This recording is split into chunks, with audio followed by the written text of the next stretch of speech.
but I know that he is a powerful young individual that has made a name for himself here locally. He is has been working in the Texas legislature and working now here locally for a candidate, I believe, and also for the Texas, what is it? Well, you know what? Connor, why don't you go ahead and introduce yourself? Thank you, Councilwoman. I'm always honored to obviously be sitting next to her because she is my councilwoman, my representative. I encourage everyone, if you don't know who your city council representative, to figure out who they are, because then you can bug them as often as you want, like I do. My name is Connor. My pronouns are he, him. I'm honored to be here, born and raised here in Corpus Christi. I now serve as the legislative director at Voter for Tomorrow, Texas. And I also work on the compliance staff for NGP Van. So if you've ever filled out one of TCB's mobilized forms, all of those run through our platform. So I get to work on everything that end. And I guess I'm a professional troublemaker along with everyone up here. And it's fun. It's an honor to be up here. I will throw a quick story that I figured out and got into the work of fighting against systems in and outside of them my freshman year of college when I took Dr. Eliza's class, Intro to Sociology. And she was the first person that I guess opened my eyes to systems and how they operate against people. Hello. So before we start, raise your hand if you have volunteered, donated, or know what the Free Store Corpus Christi is. Please raise your hand. Awesome. How many of y'all have donated, volunteered, or know who For the Greater Good is? Please raise your hand. Awesome. How many of y'all are registered Democratic voters? Please raise your hand. That is people power, guys.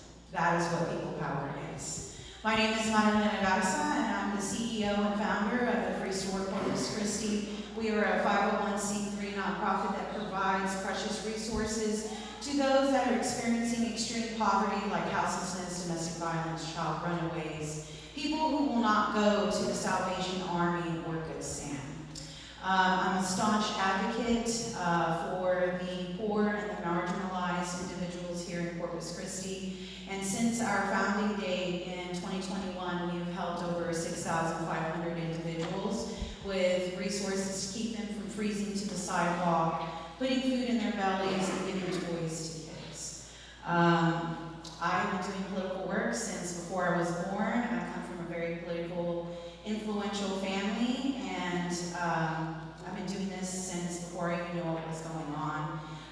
We've made some really great strides in our city, providing much needed attention and resources to those that are usually seen as parasites, trash, nuisances. So it is an honor to share space with these individuals who will eventually be serving on your council or in your local government very, very soon. Hi, I'm Isabel Mesa. I'm a sociologist, and I work at Del Mar College now, and I'm also a co-founder of For the Greater Good. Shout out to Melissa Samana, who is one of the original core members that came together and just started meeting regularly back in 2015, 2016. And we have Eric Payne, Sonia's also a member of the core group, and Dawn has been somebody who's been super clutch whenever we've organized activities, and so thanks for having me.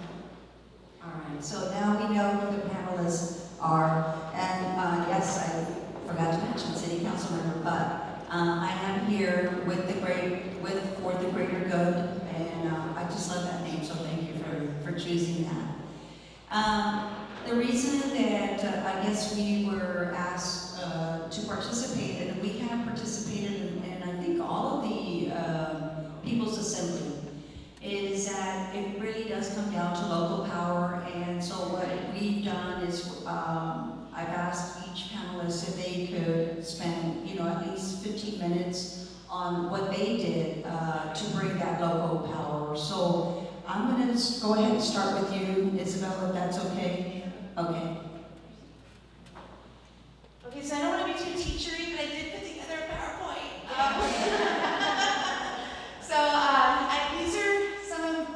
These are just beautiful pictures of the TCEQ meeting that happened in April of last year.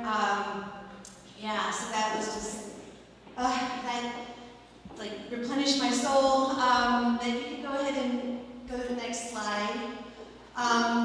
These are some activities that we do for the greater good. We adopted the Carolyn Park Party, which we formed out of concern with the water.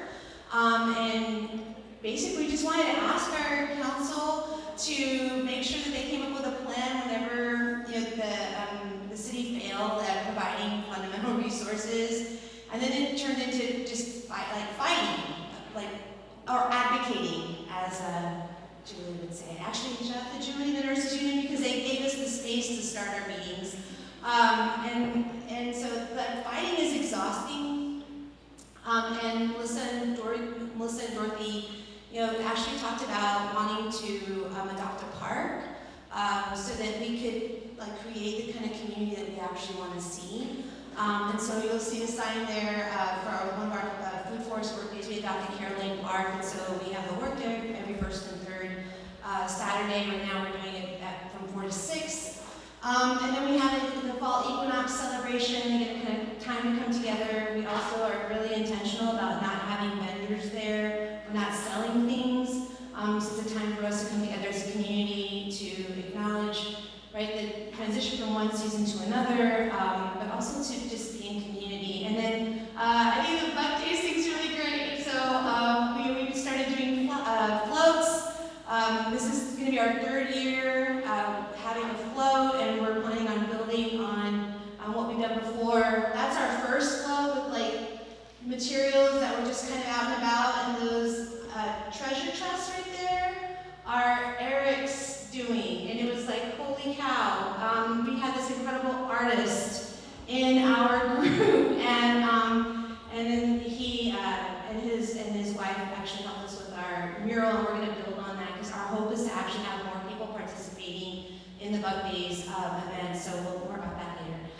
But I think it's also important, right? It's not just about fighting, but it's also about creating community. So you can just go ahead and next slide.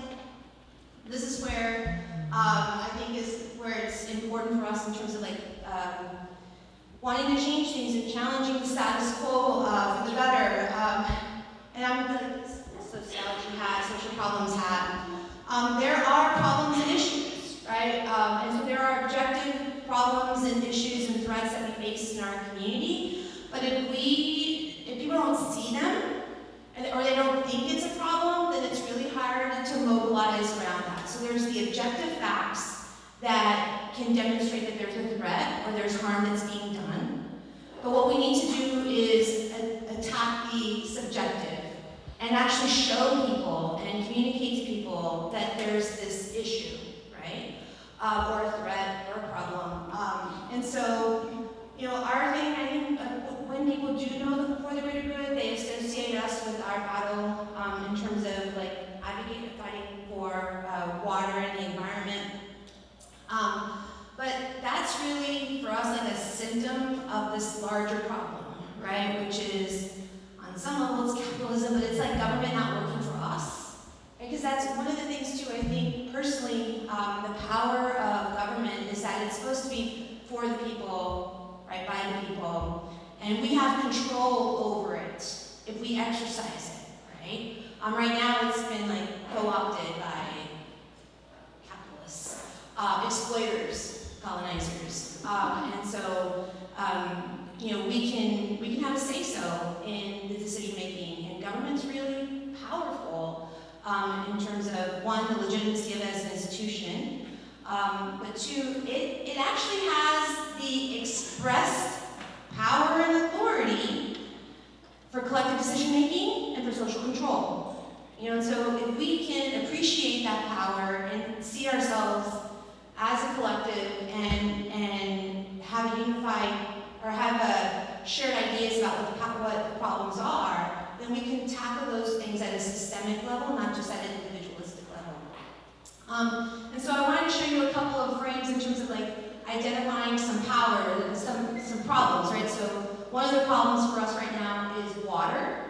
And you know, this is like a little screenshot of an image we made that we put on social media when news comes out about the drought to just remind people who the real water users are in our community.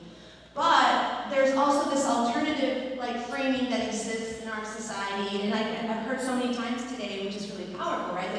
That like capitalist interests actually have their own quote-unquote union. They have organizations that work and advocate on their behalf, and the United Chamber is one of those here.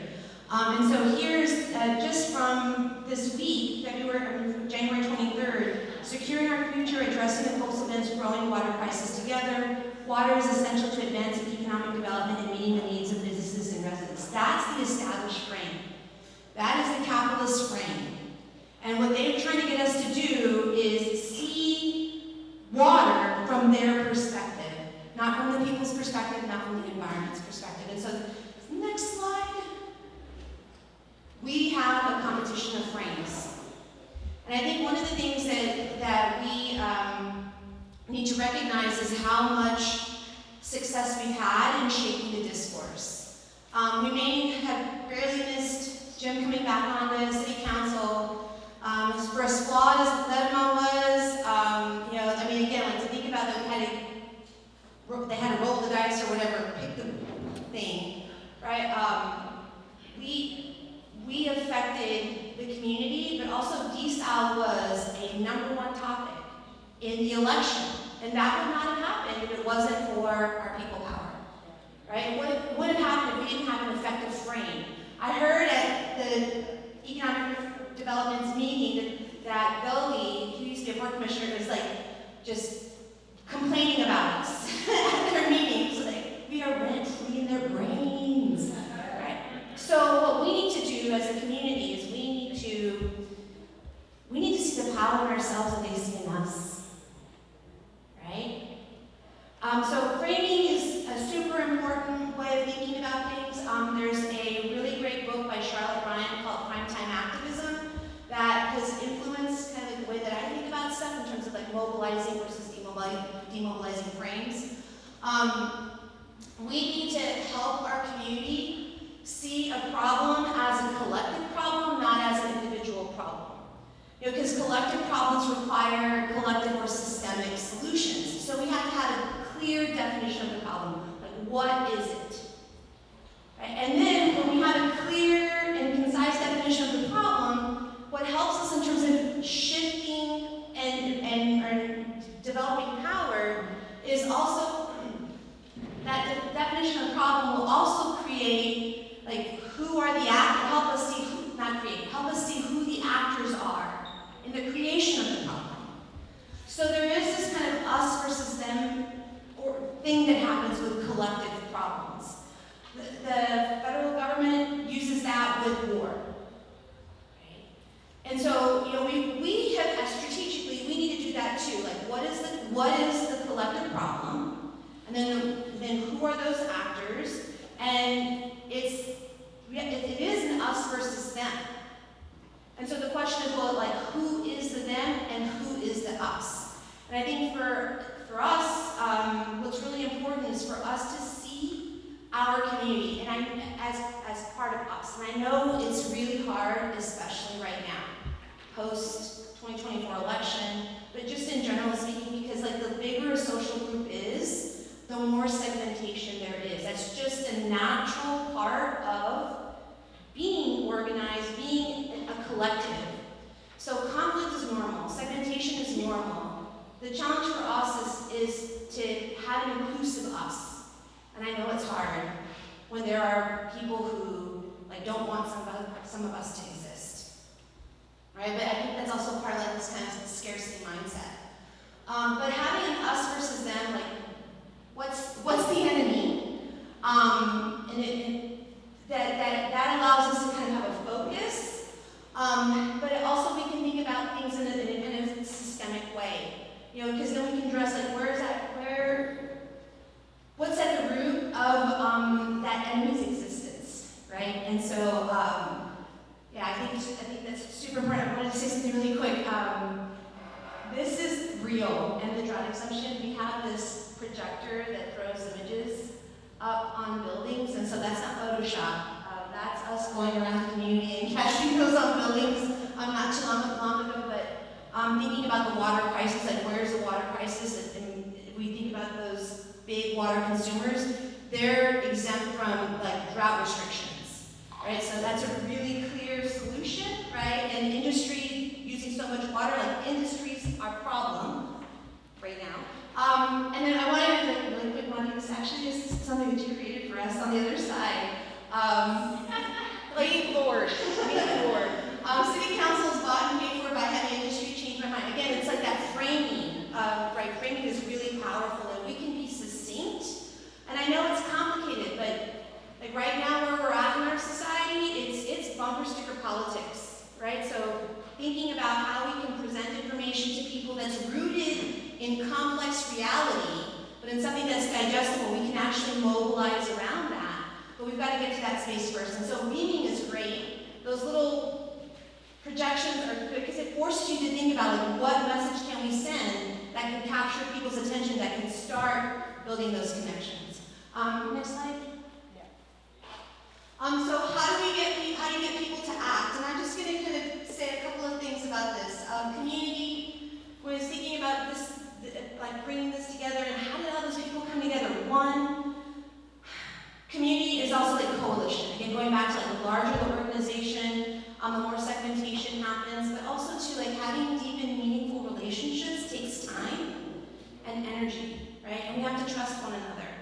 And so when organizations get really big, it's hard to have those intimate connections, and that's okay. That's why it's important for us to embrace like coalitions. And you know, and I know that there's a lot of conversation about like, well, we've got to be unified and get together. We'll tell you, historically, that's not how change happens. Like we can all have a similar goal, but different visions on how to get there. And I think we've got to acknowledge the fact that there's going to be conflict, and that's okay, right? But we're also, as individuals, we're members of multiple social groups and multiple social categories. So what we can do is activate our little bridges, you know, and share that information with other members in the community, you know, and so it'll spread that way, and then we can activate those, and those people that trust us, you know, might act with us, but they don't know me, and they just see me like, you know, in some sort of picture. It's like, hey, she's scary, but or angry, you know. But so we don't have the opportunity to really present ourselves in mainstream media. That's one of the things about primetime activism is this idea that, you know, all media is created. It's a social construction of reality. The people who report are reporting things with a cultural lens. If you think the news is neutral, it's because it is aligned with your understanding of the way that the world works. And so the further away that we are from that mainstream media, the harder it is for us to get our messages out, and the more flattened we can actually be. And so that's why community is really important. And these kind of spaces are really important, because then we can go out into those other spaces and tap into those resources that we have in terms of those personal relationships. So right, that connection, that little bridge. I also think this is also the Mexican American Studies coordinator in Del Mar. Hyphenated identities are powerful, right? Because you're already that hyphenated Mexican American. Like we already sit in like these two types of spaces, so we have this ability to kind of see things from multiple perspectives, and we all have the capacity to do that. You know, so yes, there's segmentation, but there's also bridges. If you want change to happen, you've got to communicate all the time, right? And you know, one of the challenges with social media is that it feels like that's a form of activism, and it can be because it presents information, but it's really those relationships that we have that we need to tap into. And again, even though we Zoomed and we got through COVID that way, there's nothing like this. There's nothing like the 15 minutes between the panels. Like, that's really important. There's nothing like leisure is important, you know, so that we can share that in multiple formats. I know that when we were working on the TCEQ meeting in April, I mean, it really was a collective effort. There were so many organizations that were like, we'll create the flyers that Gulf of Mexico Youth Climate Summit, that DSA did so much work in terms of getting the word, that TCE, Chispa. I mean, it was, and there were so many groups, and if I forget people, I'm sorry, but we all came in this together. I like that idea of like not yes but, you know, but it's yes and. So like there are people who are going to come at things in different ways, and we have to kind of embrace that. And also it's a little scary because sometimes it's like you're abdicating control, and that's okay, right? Imperfection's okay. Trying is okay. You know, and even if it's a little wonky, if it comes from a good space, it's okay. You know, I think a lot of us don't do things because it's not going to look perfect, but it's much better to get out there and try and have something there that people can engage with. I also think what's important for us too is, real quick, this is my last slide, is that whenever we do stuff, we really do need to like reframe what success is for us and have really clear, achievable goals where we can do something, but we've got, so you have the short-term goals and the long-term goals, but we have to also define success for us because the council might look like a defeat, but we have to reframe it. There's multiple victories. We've got to keep that at our core and keep that in mind. Off with some of the things that we're accomplishing because we come here and we feel pretty defeated. You know, Bob has got more money, more infrastructure, more people. So I'm the first junior league sister who is openly gay, heavily tattooed, very radical. I'm not afraid to speak up, surprise, surprise. And over the past recent 2 years, they have made advances to providing emergency shelter for our friends. They've never done a city-run overnight shelter last year. They would just keep them overnight, and then during the day, kick them out. This year, it was round the clock. And they recently released them out Friday at 10 a.m. Mayor, council, and influential figures are calling me, not the other way around. We recently saw that with all of the ruckus that me, Connor, Eric, and Marita made, there is now a recent agenda item that was quickly put on council for this upcoming Tuesday. And I encourage everyone in this room to please show up, please make comments, stand in solidarity for the poor that cannot be there. And it is in regards to their overnight shelter and how much of a humanitarian crisis that really was. I have name recognition not just here in the city, but also in the state and country. Even outside the country, I have some people from Canada that every once in a while send me some shoes and tell me to keep going. They watch council on YouTube and are just so inspired, not just by me, but by all the people that come forward. They have never even heard of desalinization, and they're like, what is that? You know, so how did I pull this off?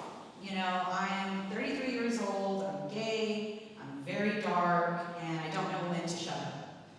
So how do I have a mayor, you know, sending me text messages and arguing with me and actually getting riled up? So I really lean heavily on my ancestors to guide me on what I should do. They have been doing this all of their lives. Even currently, our water protectors are still using some of these tactics. So I use indigenous war tactics to take down this serpent. I'm using stealth, I'm using ambush, I'm using hit and run attacks, and superb marksmanship. And that is what my indigenous ancestors were known for. This guerrilla warfare, if you will. You can't pin them down, I don't know where they are, all of a sudden we're surrounded and we're dead.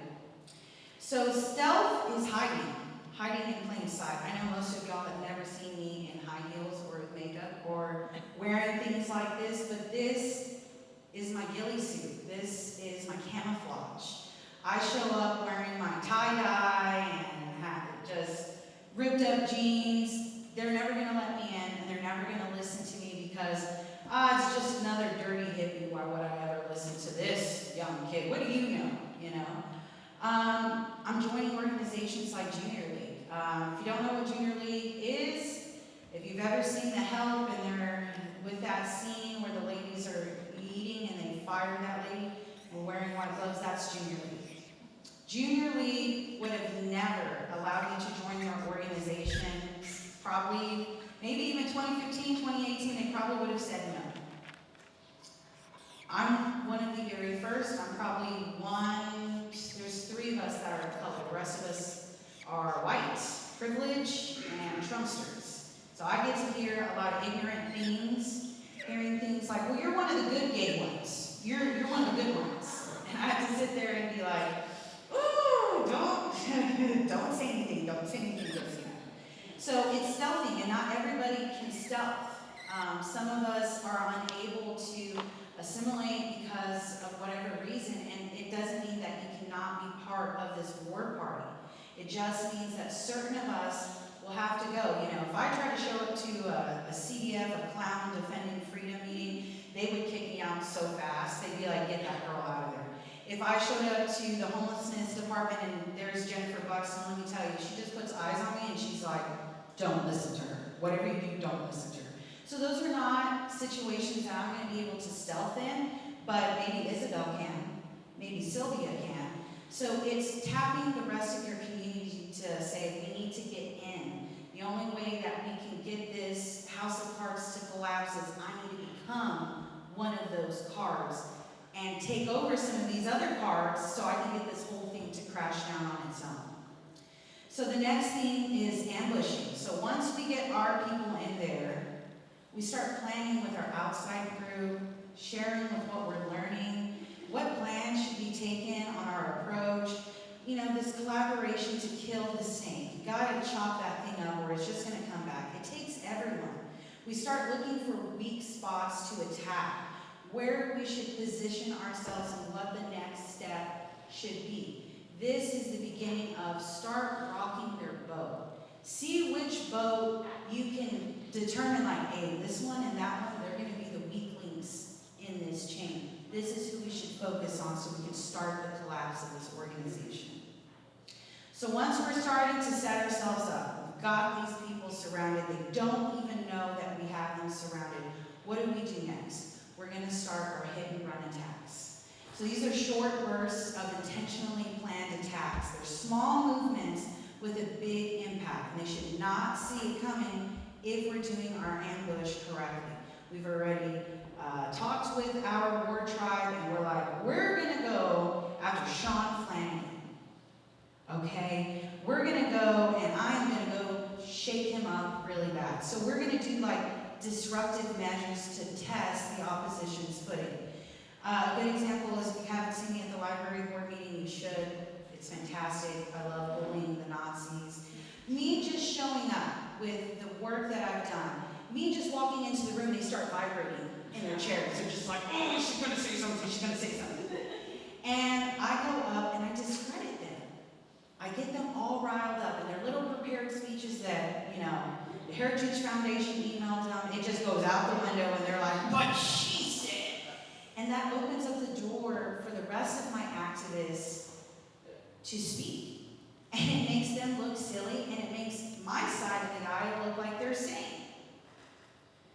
So we're observing, we're figuring out what we can do to shake these people up. We need to disrupt, disrupt, disrupt.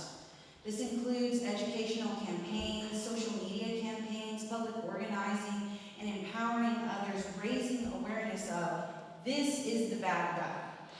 We need to go after this bad guy. Did you know that we know who Drew Molly is?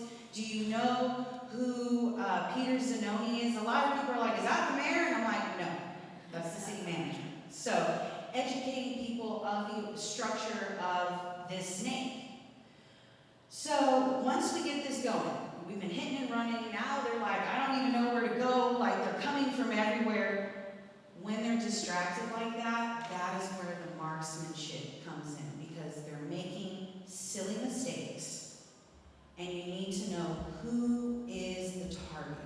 You start blowing cannonball holes into their ships. Some of the ships are able to stay out. Some of them have to go into harbor. Some of them get scared. Some of them you actually turn and create mutiny amongst them. You know, you're telling people like, you know that diesel's going to raise your water bill, and you know the city has $4.3 million that they're just sitting on that they could use to resolve homelessness, and people are like, oh my goodness, are you serious? I literally have the Nazis that I have been calling Nazis and fascists coming up to me and saying, hey, about that emergency shelter grant, tell me more about it. And I'm like, what alternate reality, am I sitting in right now that this person wants to talk to me? So figuring out, my ancestors used typically 2 tools, and it was bow and arrow and war clubs. And I am capable of doing both. I'm more of a war club kind of gal. I think y'all already know that. But at times, I have to step back and shoot an arrow. I think a great bow and arrow kind of gal is Julie Rogers. She sits back and she's like, I'm gonna wait for my shot, and then boom! Before they know it, they're like, oh, damn it, Julie Rogers, she put an arrow in my chest, and now I'm so distracted, and here comes Marty with a war club, I don't know what to do. And that is what's been going on. I've been empowering people to show up to those overnight shelters, and I'm like, okay, my little gremlins, I've already taught you about how to radicalize this situation. Now go forth and disrupt in your own way. If that is a city councilman releasing a press release, if that's me sitting at public comment and all black, not getting up and just staring them down for hours before public comment, that's what we're going to do. We're going to make you uncomfortable. We're going to shake your boat. We're going to see what falls out. We're also going to participate in peaceful and non-peaceful demonstrations, things like public comment, media exposure, speaking engagements like this. I've even corrupted mainstream media. KRS6 and KIII just love to eat up all the corruption stuff that I'm piping over to them. Most of the journalists are getting so radicalized, they're like, I'm going to make public comment. You just wait until I leave this news station. I'm going to call in and tell these people what I think of. We're trying to enact legislation or ordinance amendments or creation. And a combination of this hit and run attack and the marksmanship is what is going to take these people down. And as you recruit people, you put them through the self, you teach them through the ambush, and before you know it, you've got hundreds of Indians sitting out in the brush, just licking their lips like, just make one mistake, dude, and we're going to eat you alive. So what I ask everyone in this room is, are you willing to go to war for your community? Are you willing to go to war for the water? Are you willing to go to war for our students in school? Or what about the poor that were outside just recently in the cold? When you start doing this path, you are going to sacrifice a lot. You're going to sacrifice a lot of free time, comfort, money, safety. I get death threats pretty often. I think everyone up here has been threatened at least once. Some of your friends will say that you're changing. And if they say that, then you're getting really good at stealthing. You'll lose relationships, you'll lose family. And the biggest thing, when these things are happening to you and things start getting muddied up, I'm sitting amongst all of these Trumpsters and racists, and I'm like, is there any hope in this? Maybe I should just give up and go back to listening to vinyl and plugging up my ears. Never forget on this journey where you come from and who you are.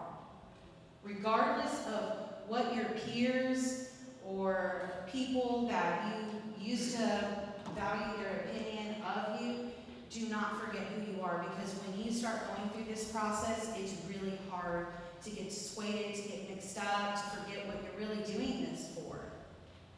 Do not forget where you come from. I know that I come from Hopi and Zuni indigenous people, and these people have not, no matter how much they have tried to kill my people, they are still here. I have some of their pottery carvings tattooed on me, and I remind myself that these same pots are still in existence and still can hold water and carry children in these baskets. A testament to how strong my ancestors really truly are, and that is where I come from. I come from a lived experience of houselessness. I come from a lived experience of poverty, and it doesn't matter if I'm carrying a Coach bag and wearing this stuff. I remember where I come from, and I remember who I am fighting for. So thank you, everyone, and I hope to see you on the battlefield. At that moment, that was when I started realizing, Our state representative was skipping votes so that he was just texting people instead of voting on some of the most critical matters. He was offering bills to put razor buoys in our border waters. You know, I realized how much of a problem that was, and then I came back to Corpus Christi and I see what's happening on our city council, and I was in awe. You know, and many of you know, I come from this position of privilege where I know a lot of these people. They've seen me grow up. You know, I've known them since I was little. And, you know, I guess the best example of how we're organizing in this local power is channeling on those relationships and channeling our communication skills. You know, I guess the best example of how I've used the power and the positions and the relationships that I've had was this last week with mine. You know, many of you saw the Caller Times, the headlines across the city with our overnight shelters. You saw this two-faced side of our city. You know, the one line I guess that I'm going to start with is our city manager having the audacity to go on the news and say, well, it wasn't in our business plan to offer showers. It wasn't in our business plan to offer human being showers. The awe of that statement and the privilege and just the disgust that I got from that was eye-opening.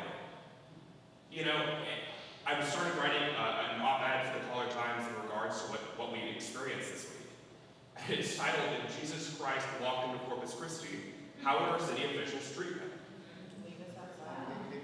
You know, in Corpus Christi, and I made this statement this week, is that how can, like, if Jesus Christ walked into our auditorium, if he could even get there with RTA's service, if he could even get there, due to city leadership, we had nonprofits turned away from even providing clothing to people who were sitting and sold clothing for I don't know how many weeks for all we know.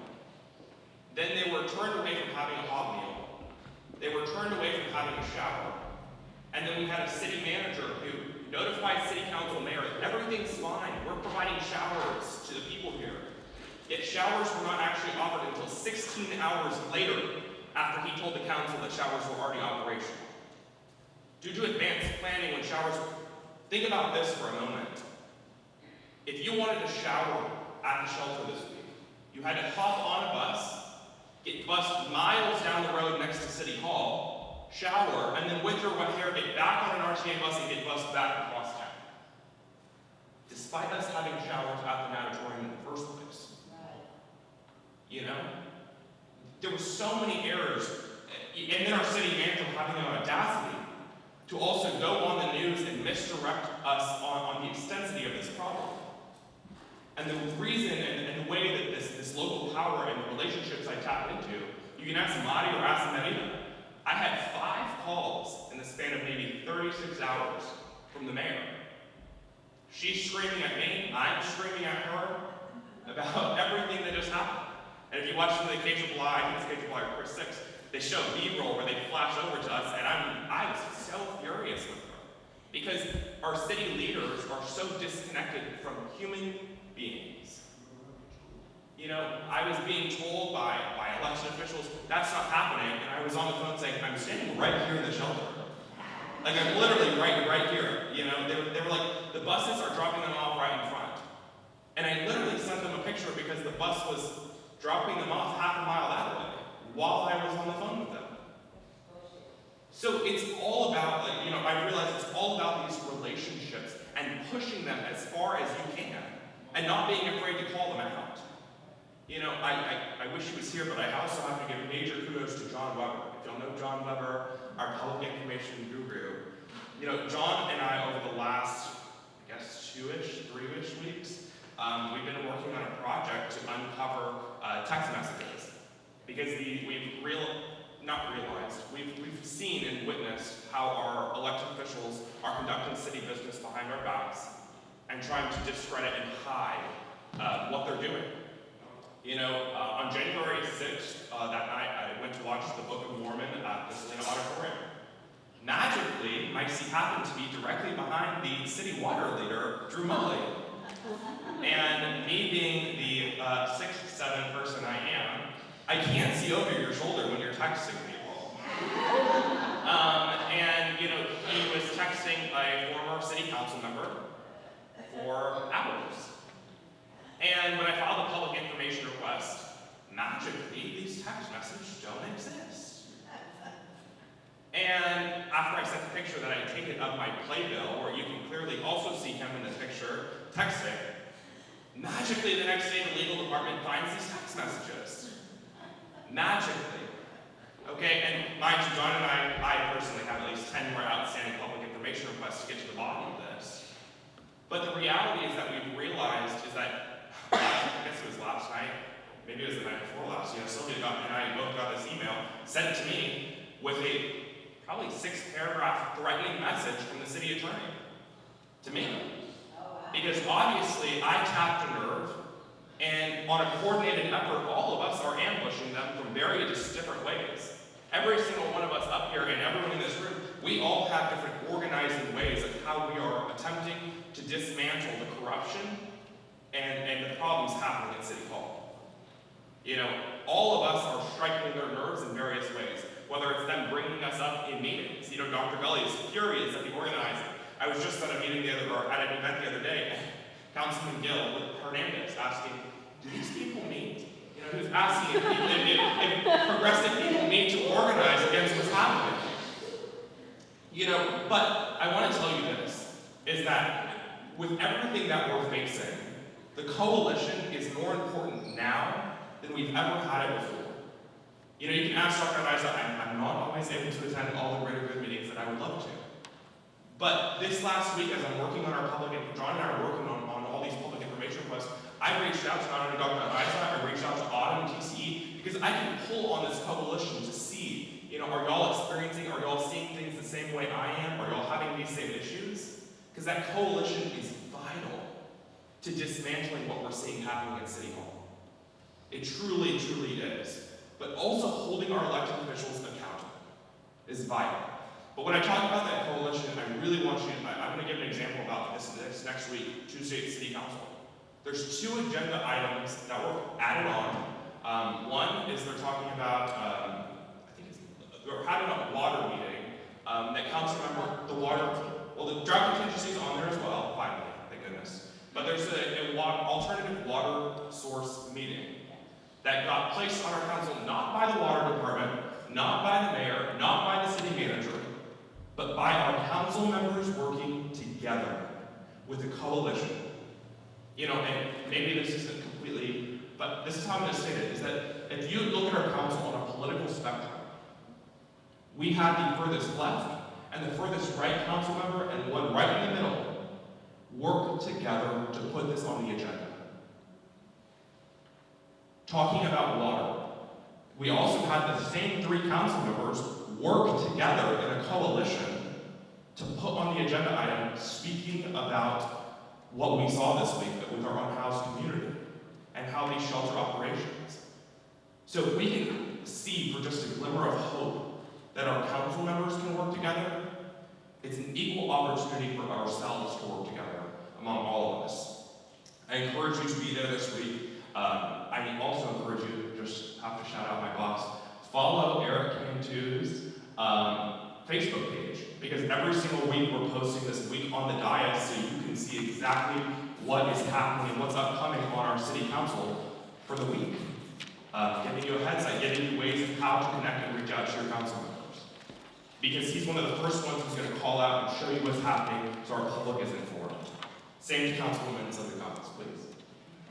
And Councilman Klein, we do have to thank him for all of his work throughout this last, through being his time on the jury and still being with us. He's here for the entire fight, he's not going anywhere. So when I guess my final message is, through our local power, we have more local power when we work together.